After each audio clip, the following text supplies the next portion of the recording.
आज सन 2023 का पहला दिन है, नया दिन है और नए के प्रति सबका आकर्षण रहता है।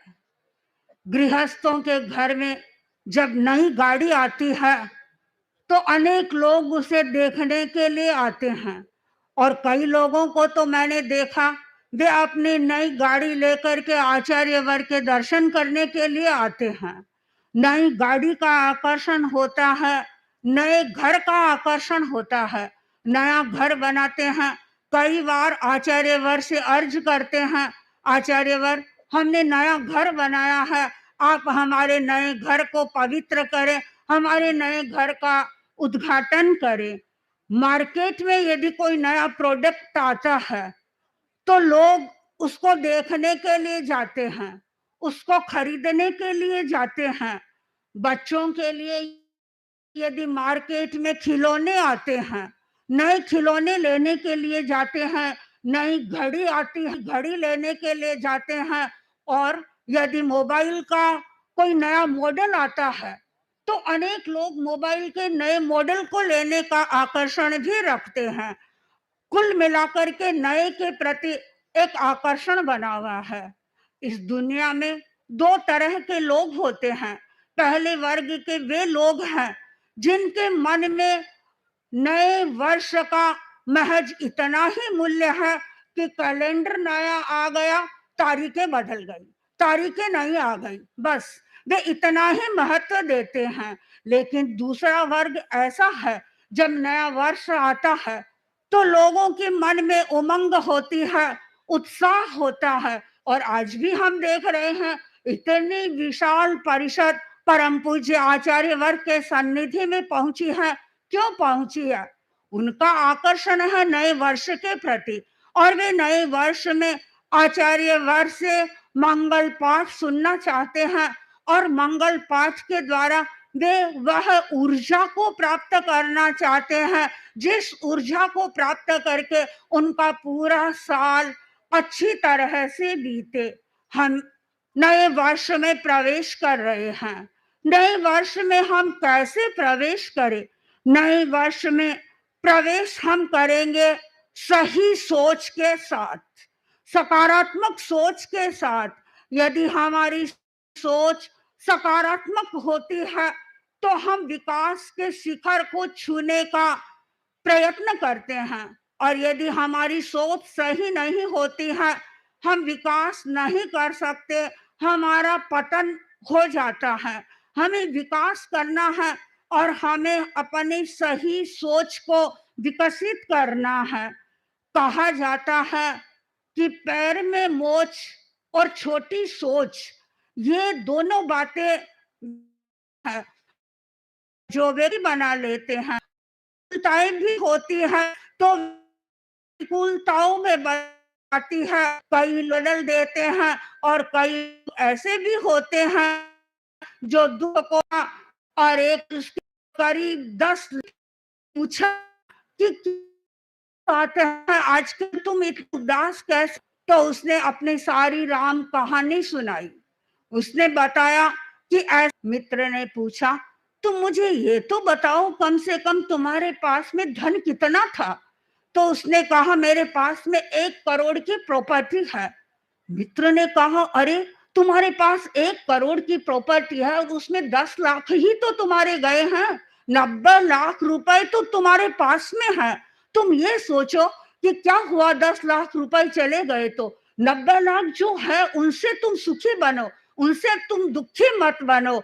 और मित्र की सही सोच ने जो मित्र था उसके दुख को दूर कर दिया, उसकी व्यथा को उसने समाप्त कर दिया और उसे ऐसा लगा कि मेरा नया जीवन प्रारंभ हो रहा है, मैं अपने जीवन में अब निश्चित रूप से विकास करूंगा। जब व्यक्ति की सोच सही होती है तब वह उन्नति के बारे में सोचता है, तब वह प्रगति के बारे में सोचता है। नए वर्ष में हमें प्रवेश करना है नए सोच के साथ में। नए वर्ष में हमें प्रवेश करना है नए संकल्प के साथ में। और जो व्यक्ति अपने जीवन में संकल्प करता है, वह अपने जीवन में कुछ न कुछ प्राप्त करता है। आचार्यवर ने अभी आप सबको संकल्प करवाया कि हमें अमुक अमुक वस्तुओं का परहेज करना है, उनको छोड़ना है।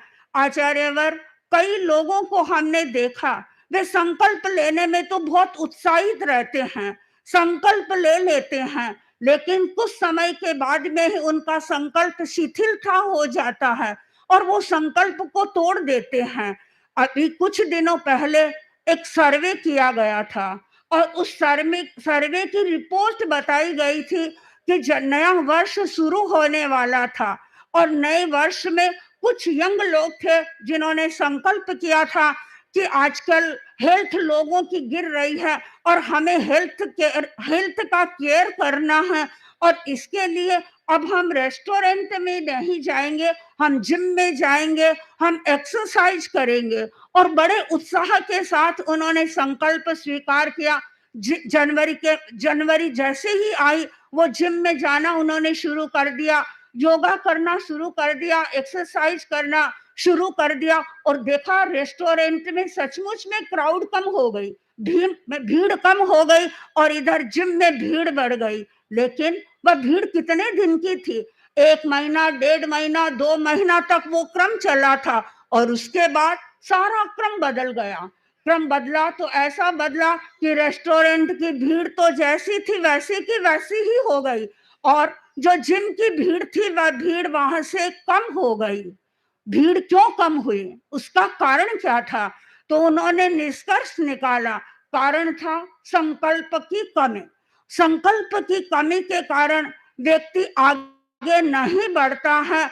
हेल्थ के लिए वह कॉन्शियस तो होता है, लेकिन जितना कॉन्शियस होना चाहिए उतना वह कॉन्शियस नहीं हो पाता है और उसका कारण है कि उसका विल पावर स्ट्रांग नहीं होता है। हमें यदि अध्यात्म के क्षेत्र में प्रवेश करना है, धर्म के क्षेत्र में हमें प्रवेश करना है, तो हमें हमारी विल पावर को स्ट्रांग बनाना पड़ेगा और हमें अवश्य कुछ ऐसे संकल्पों को स्वीकार करना होगा। मैं भी आचार्य वर्ग के संकल्प के साथ ही एक बात और जोड़ना चाहूंगी और वो कम से कम यंगस्टर्स लोग और जो प्रौढ़ अवस्था में प्राप्त हो गए हैं और जो किशोर हैं वो भी मेरी बात को ध्यान देंगे। मैंने किशोर मंडल के अधिवेशन में एक बात कही थी कि हम अपने दिन की ओपनिंग कैसे करें और दिन का क्लोजिंग कैसे करें। हमें ओपनिंग करना सीखना है कि हम दिन की शुरुआत कैसे करें। अनेक लोगों से बातचीत करती हूँ तो आचार्यवर कई लोग यह उत्तर देते हैं कि दिन की शुरुआत तो हमारी मोबाइल से होती है और ये अंगुलियां सीधी मोबाइल पर जाती है। तो मैं आपको ये कहना चाहूंगी कि ये अंगुलियां मोबाइल पर नहीं जाए।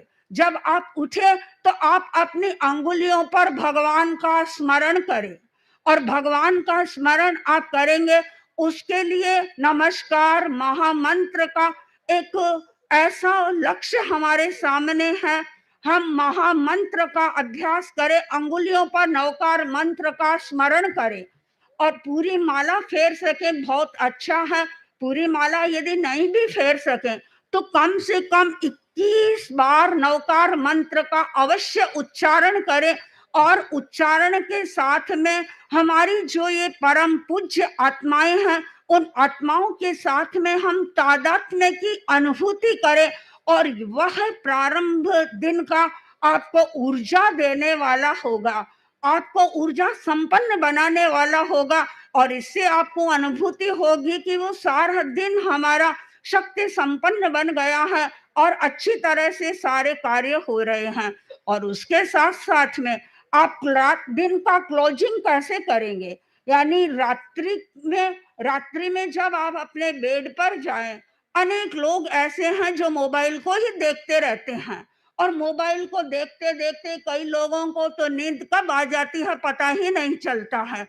तो मैं ये कहना चाहूंगी कि आप रात को सोते समय मोबाइल को छोड़ दें, एक और रखें और आप अपने इष्ट का स्मरण करें, अपने आराध्य का स्मरण करें, ओम भिक्षु का स्मरण करें, लोगस्य का स्मरण करें, 24 तीर्थंकरों का स्मरण करें और उससे आपकी सारी जो चेतना है, जो नेगेटिव ऊर्जा है, वो आपकी पॉजिटिव बन जाएगी और आपके सबकॉन्शियस रूपांतरण हो रहा है। हमें करण करना है और वह रूपांतरण पॉसिबल हुआ। संकल्प प्रवेश करें संकल्प के साथ में और नए प्रवेश करें सक्रियता के साथ में, अप्रमत्तता के साथ में। भगवान महावीर का यह संदेश था, उठिए नोपमाये, जाग गए हो अब मत करना कभी प्रमाद। हमें प्रमाद से बचना है, जागरूक रहना है, मूर्छा का जीवन नहीं जीना है। और जो व्यक्ति मूर्छा का जीवन जीता है, वह व्यक्ति अपने जीवन में बहुत बड़े कार्य नहीं कर सकता। भगवान महावीर ने जागरूकता का जीवन जिया और हम अपने 13 पंथ की परंपरा को देखते हैं। आचार्य भिक्षु से लेकर के वर्तमान आचार्य वर्ग को देख रहे हैं, एक जागरूकता का जीवन जी रहे हैं। और जागरूकता का जीवन जीने के लिए जरूरी होगा समय का प्रबंधन करना। परम पूज्य आचार्यवर आगे बढ़ रहे हैं, विकास कर रहे हैं। आपने सुना अनेक कीर्तिमान स्थापित कर रहे हैं। कीर्तिमान कैसे स्थापित कर रहे हैं? खाली बातों से कीर्तिमान स्थापित नहीं होते हैं। कीर्तिमान स्थापित करने के लिए व्यक्ति को पुरुषार्थ करना पड़ता है। एक दिन नहीं, 2 दिन नहीं, जीवन भर पुरुषार्थ करना पड़ता है। और आचार्य वर्ग को हम देख रहे हैं, सतत पुरुषार्थ कर रहे हैं और वह पुरुषार्थ भी विवेकपूर्ण पुरुषार्थ हो रहा है। और यदि हम विवेक पूर्वक पुरुषार्थ करेंगे तो निश्चित रूप से हम भी अपने मंजिल को प्राप्त कर सकते हैं। हमें विवेक पूर्वक पुरुषार्थ करना है, नए वर्ष में प्रवेश करना है सही सोच के साथ, नए वर्ष में प्रवेश करना है संकल्प के साथ, और नए वर्ष में हमें प्रवेश करना है सक्रियता के साथ में, अप्रमत्तता के साथ में। और अंत में मैं परम पूज्य आचार्य वर्ग से यही आशीर्वाद चाहती हूँ, ऐसी किरण बिछाओ मग में मन का अंधियारा मिट जाए, ऐसी किरण बिछाओ मग में मन का अंधियारा मिट जाए, उष्मा सहज मिले प्राणों को, अलसाई कलियां खिल जाए, अलसाई कलियां खिल जाए। ओम।